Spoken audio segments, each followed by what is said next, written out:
Okay, fire away. Have you ever seen a scoring performance like that in person? I don't believe that I have. Nope. To check back at some of the British Basketball League records, but I don't think so. I think that's about as high as I've seen. You think you'll have a lot of big first quarters this year? Was there any point in this one where you thought things were going to go a little differently than even a normal big game for him? The time that it kind of hit me, I thought, was the start of the third. I think he had a bucket and an and one like in the first minute, and I was like, wait a minute, he's already got like 30, whatever, 7, 8, something like that. I was like, geez, that's a lot with a whole half to go, right? It even seemed like, he already had 32 at the half, 32, 34 at the half, so he's already at 39, and we just started a minute in, so then I was like, this is going to be probably be a big number tonight. Yeah. The one year in Toronto you had anybody on Joel's level was Kawhi, obviously.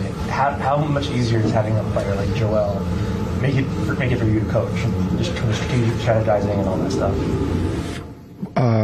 Well, obviously he can score in so many ways, and just like his sheer size gets him a lot of stuff around the basket and gets him a lot of free throws, and then the shooting touch and all that stuff is the skill part that makes it,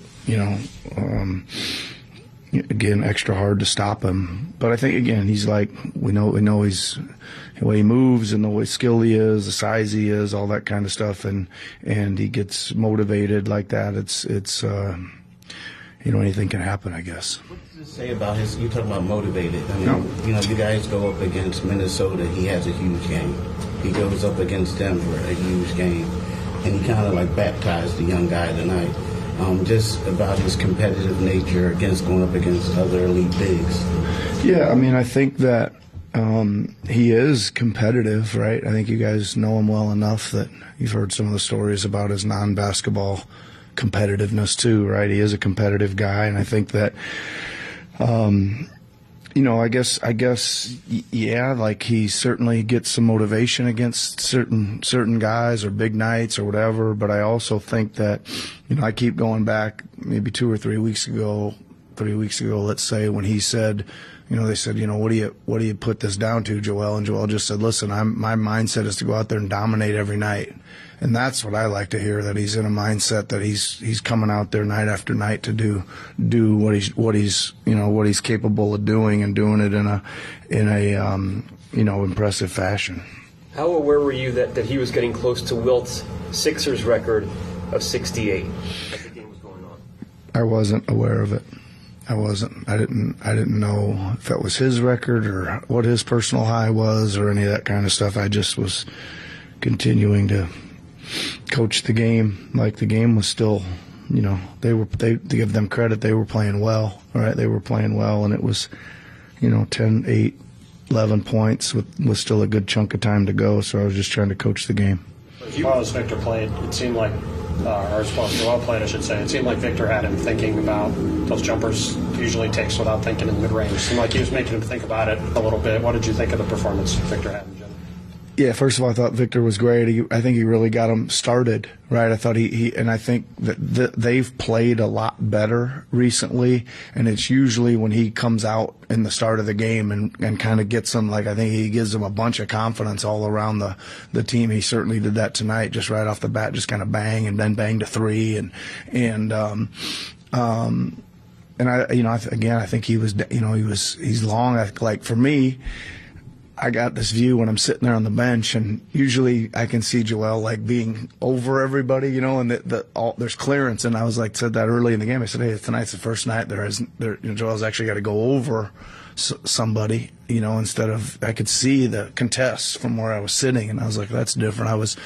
Joel does hold it in there and studies a little bit. He gets into his little, it's a little bit of dissecting the guys if they're reaching and stuff. So he does do that a little bit. But a little bit longer tonight, I think. You're right. Yeah. In that fourth quarter, before he'd come back into the game, as you're monitoring kind of where the game stands and what the deficit is, are you in your head hoping that you can give the fourth quarter off so he can rest a little bit, or are you wondering if he can get back in and kind of run it up a little bit? I am always hoping we can give him the fourth, that if we're in a situation where the game's done at the end of the third and we can give him the fourth quarter off for sure, because that was not the case tonight. Like every time we kind of, we did get up to, I think, 19.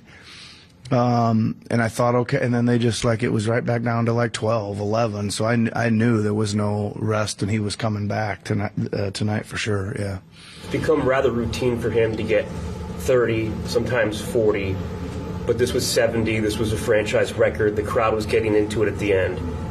Has it hit home with you in the immediate aftermath, the significance of tonight from a franchise perspective for him? Well, I would say this, this is the history here and some of the unbelievable players that have been here over the whole history of the franchise. That it's probably a more meaningful, tougher record to have, or more prestigious, whatever you want to say, just because of some of the guys that have been here, the great scorers that have played here for sure.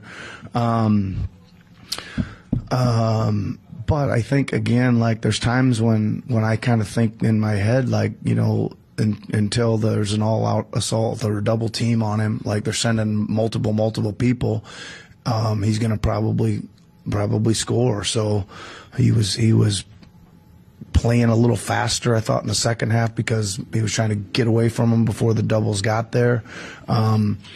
But yeah, geez, it's the history of this franchise, and to have that happen tonight that's really special. The people that were here got to see something really cool tonight. That's for sure. Nick, I'm sure you came here expecting and wanting to win, but I guess having seen Joel go from the MVP level he's at last year to an even higher level now, do you feel any additional pressure, even good pressure, that this is a moment that needs to be seized, a special type of season? Listen, I think for me, I go into every single season thinking that this season needs to be seized, right? We got to figure out a way somehow to get through this thing and get up to the top, right? Every single season of how many coaching years I've had. I just want to make sure we're playing good basketball, making the right plays, continuing to get better. We've got to continue. I think we are getting a little better. I think we're starting to read things a little bit better, but there's still a long way to go. I want to clean up, things as we keep seeing things, and we're going to see a lot more things now, which is great. And I just want us to continue to get better, make the right reads. What I'm super happy with is I think we had 28 assists and 4 turnovers.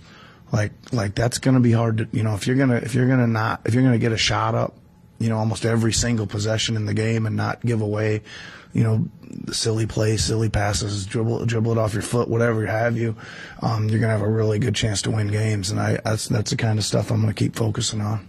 The scoring is going to stand out, but Joel also made probably 3 or 4 special passes. Yeah, a couple cool passes. Do you sense maybe even more confidence in his game, attempting to make more of those kind of passes? Yeah, I think his passing continues to get a little bit better. I think our guys' reading of where he is and where to go when stuff's happening is getting better. That's again a concern.